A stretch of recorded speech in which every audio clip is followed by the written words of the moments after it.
Good morning students, मैं अखिलेश श्रीवास्तव। आज आपको इंग्लिश लैंग्वेज में मैं एक्टिव एंड पैसिव ही बताऊंगा, लेकिन आज कोई मेरा टेंस नहीं है। आज मैं आपको इंपरेटिव सेंटेंस बताऊंगा। इंपरेटिव सेंटेंस से पैसिव वॉइस बनाना। अब इसको पहले आप ये समझिए कि इंपरेटिव सेंटेंस होता क्या है।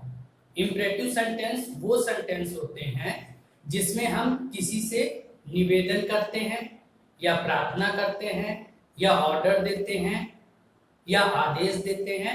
इस तरीके के वर्ड्स होते हैं उसमें, यानी उस सेंटेंस को जब हम पढ़ते हैं तो इस तरीके की भावनाएं उसमें होती हैं। अब अगर हम ये इंपरेटिव सेंटेंस से पैसिव वॉइस में चेंज करते हैं तो उसके कुछ नियम हैं। और नियम क्या है कि इस प्रकार के जितने भी सेंटेंस होंगे जब हम उन्हें बनाएंगे तो उसको हम लेट से स्टार्ट करते हैं। उसको हम लेट से स्टार्ट करते हैं और इसके बाद हम बी भी लगाते हैं, इसमें बी लगाते हैं। और जैसे कि आपको मालूम है पैसिव वॉइस बनाते समय हम वर्ब की थर्ड फॉर्म रखते हैं, तो ये वर्ब की थर्ड फॉर्म ही लगाएंगे, इसमें वर्ब की ही इसमें थर्ड फॉर्म लगाएंगे। अब मैंने यहाँ पर कुछ सेंटेंस लिखे हैं जो इंपरेटिव सेंटेंस है। अब इस इंपरेटिव सेंटेंस को हम पैसिव वॉइस में चेंज करेंगे। तो हम कैसे करेंगे, देखिए। जैसे पहला है पोस्ट दिस लेटर। अब यहाँ पे पोस्ट दिस लेटर लिखा है, तो सबसे पहले हम लेट का यूज करते हैं, मैंने बताया। तो सबसे पहले लेट, इसके बाद दिस,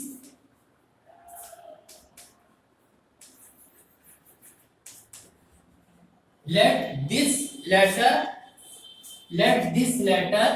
अब इसके बाद बी का यूज करेंगे और बी के बाद हम इस पोस्ट को इधर लाएंगे और जब इधर लाएंगे तो मेरा ये हो जाएगा थर्ड फॉर्म में।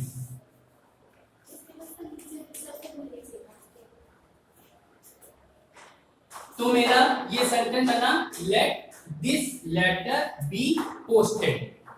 अब इसके बाद नंबर नेक्स्ट पे आते हैं, शट द डोर। तो सबसे पहले तो लेट ही लगा दीजिए। अब लेट के बाद द डोर का नंबर आता है, लेट द डोर। अब इसके बाद बी लगाएंगे, बी के बाद शट का थर्ड फॉर्म शट ही होता है।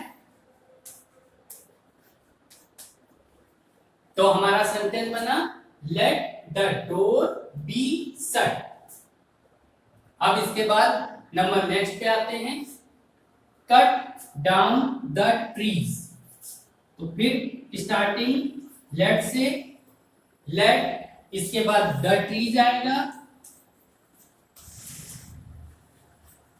ट्रीज। अब बी लगाएंगे और बी के बाद फिर हम कट। अब कट का थर्ड फॉर्म कट ही। तो हमारा सेंटेंस बना let the trees be cut. अब इसके बाद नेक्स्ट पे आते हैं, do not beat the child.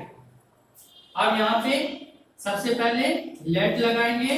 अब इसमें देखिएगा ये नॉट लगा है, निगेटिव में है, तो निगेटिव को कैसे हम लेंगे, स्टार्टिंग तो लेट से ही होगी।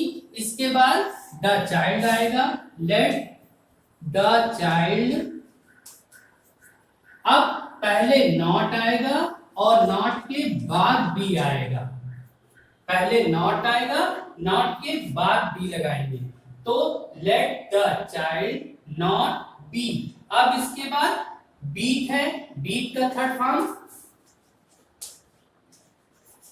बीटेन। तो let the child not be beaten.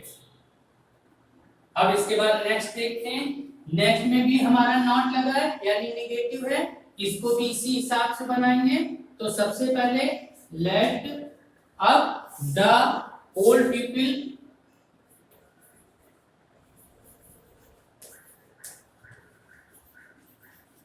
Let the old people.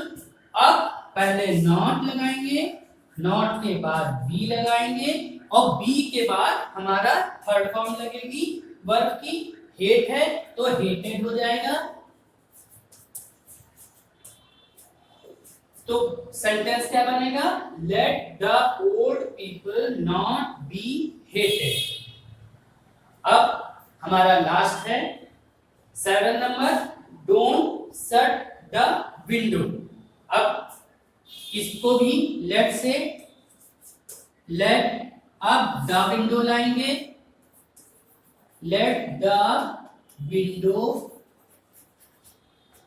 Let the window.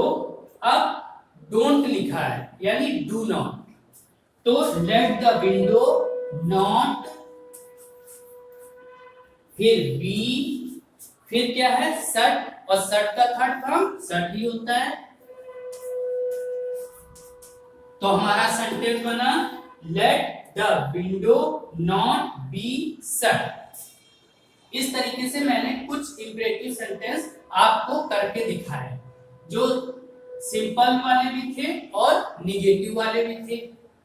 तो इस तरीके से मुझे ऐसा लग रहा है इंपरेटिव सेंटेंस आपके समझ में आए होंगे, क्योंकि सबसे बड़ी बात इसमें यह है कि ये लेट से स्टार्ट होते हैं, इसके बाद बी का यूज होता है और वर्ब की तो थर्ड फॉर्म पैसिव वॉइस में लगती ही है, ये तो आपको पता ही है।